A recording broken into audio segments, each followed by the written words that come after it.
minus log to the base 10 I initial over I0 is equal to minus 3. Log to the base 10 of I final over I initial is equal to minus 3. Or in other words, the log to the base 10 of I final over I initial is equal to minus 0.3.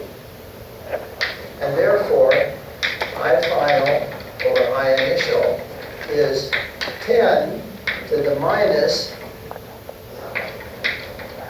0.3. 1 over 10 to the 0.3. And 1 over 10 to the 0.3 is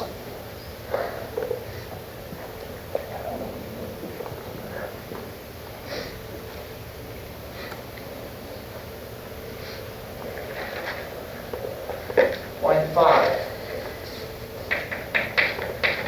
In other words, to change the decibel level by 3 reduces the intensity by a factor of 2. So every time you increase or decrease the decibel level by 3, you multiply or divide by a factor of 2. Okay. Well now, let's consider a sound source.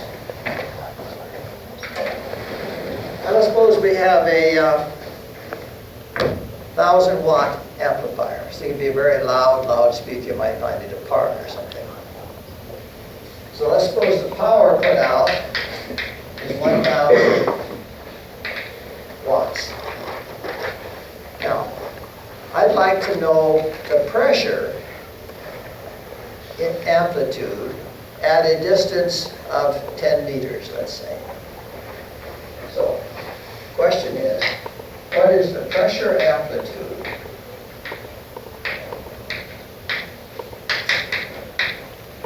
at 10 meters? Now let's suppose the loudspeaker is not directional. Many of them, of course, are. But if it's not directional, they're radiated uniformly in all directions, then the sound would move out uniformly in all directions, covering a sphere of radius r. And the area of that sphere would be 4 pi r squared. And so the intensity at 10 meters would be 1,000 divided by 4 pi times 10 cubed, which would be 1 over 4 pi watts per square meter.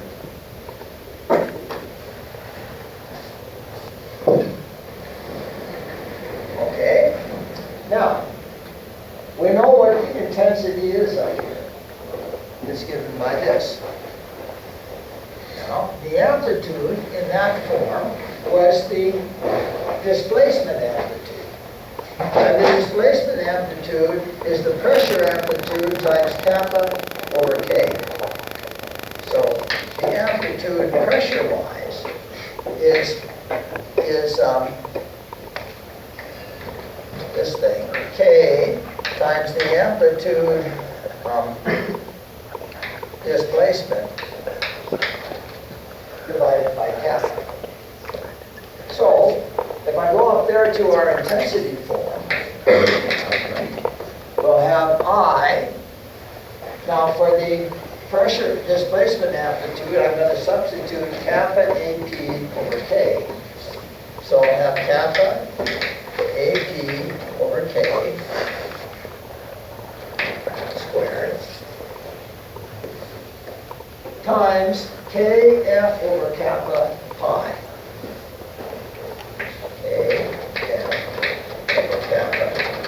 Times pi. So that will be the intensity when the pressure amplitude is AP. Okay, now we do some canceling here, and that'll give us kappa over K times F times pi times the pressure amplitude squared. The intensity is always proportional to the amplitude squared. Yes? Can you explain what you mean by pressure amplitude? The pressure in the sound wave is going to be P pressure amplitude, AP, cosine kx minus omega. It's the magnitude of the pressure variation. It's a cosine or sine, and this is the amplitude of the cosine or sine. So it's just a specific example of intensity? That's Now, what I'm going to find here is what is the pressure variation at your ear at a distance of 10 meters.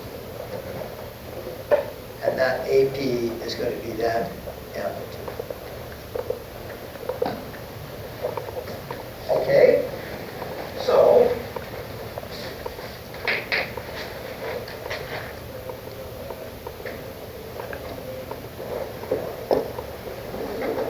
what we know now is that the intensity we've just calculated here must be equal to this.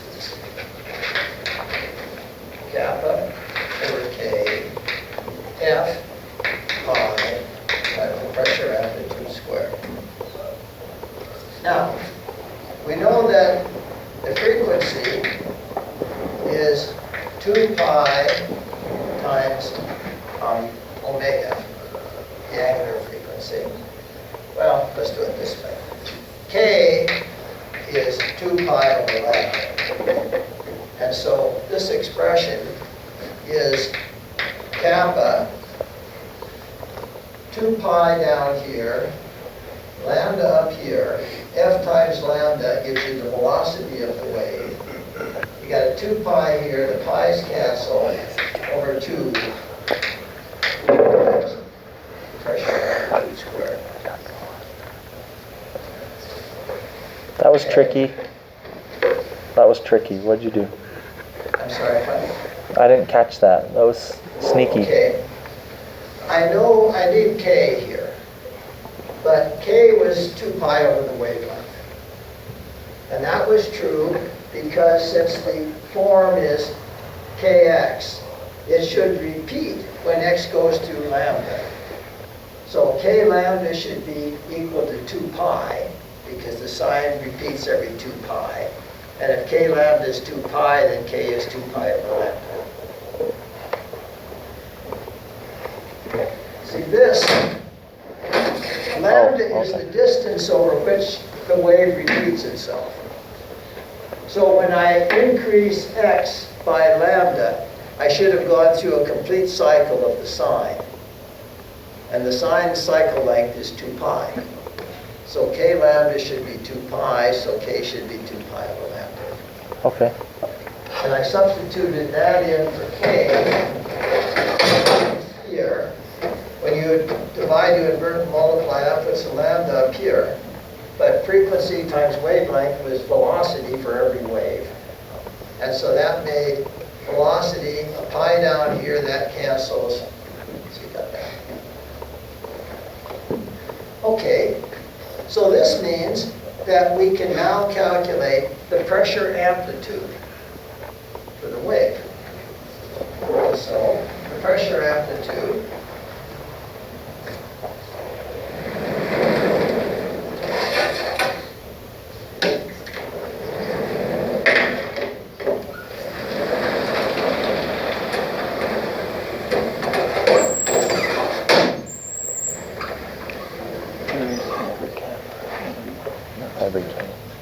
is going to be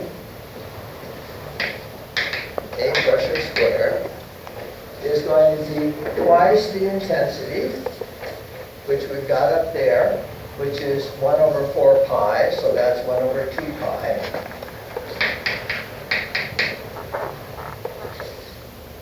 Divided by kappa B.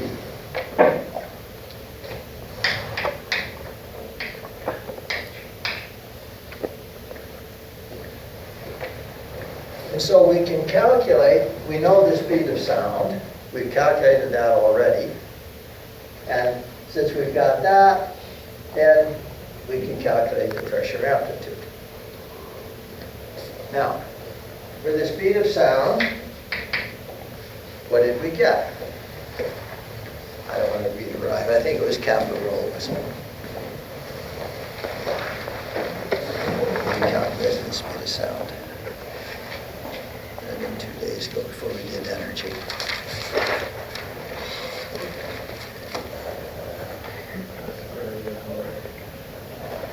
E was the square root of 1 over kappa rho. See, that makes sense.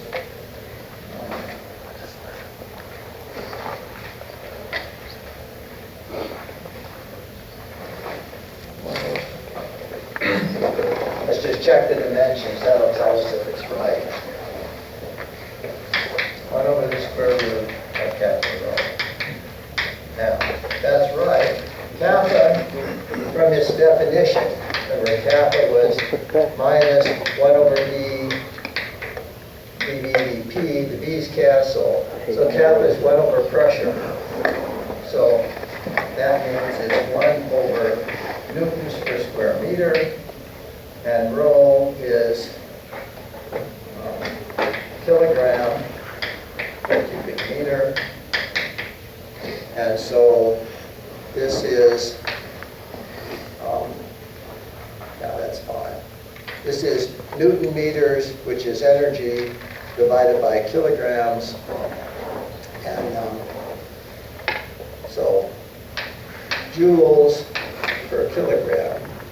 But velocity times mass, kilograms, v squared is energy.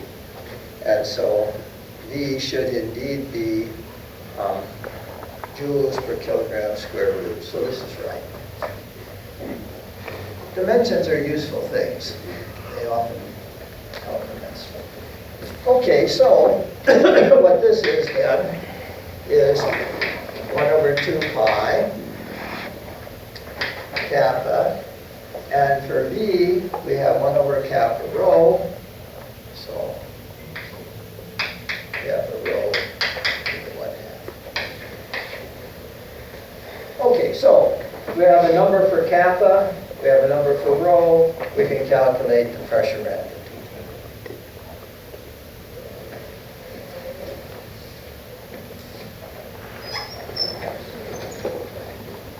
What is the decibel level at this distance?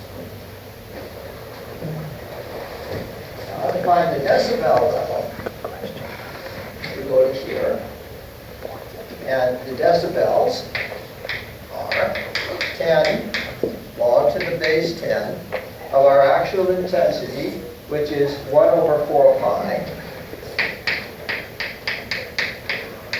10 to the minus 12. And so that is 10 times, this will be 10 to the 12th divided by 4 pi. So it's the log to the base 10 of 10 to the 12th plus the log to the base 10 of 1 over 4 pi. Now, the log to the base 10 of 10 to the 12 is 12, right? And so this is 10 times 12 plus the log of 1 over 4 pi. And the log to the base 10 of 1 over 4 pi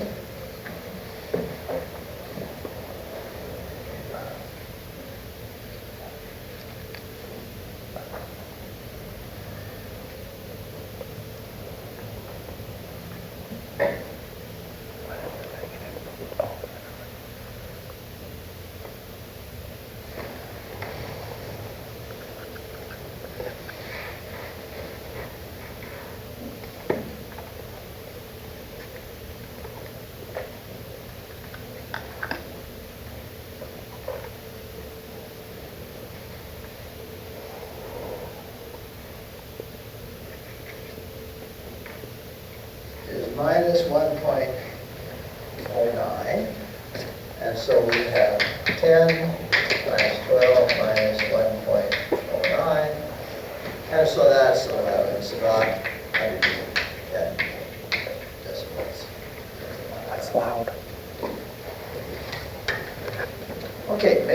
impressed, everybody?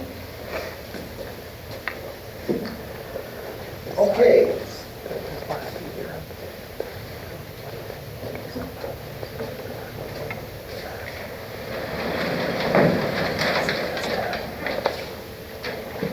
So now, I next want to talk about a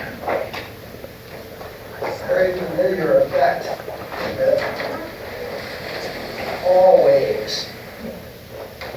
In fact, with anything that's periodic.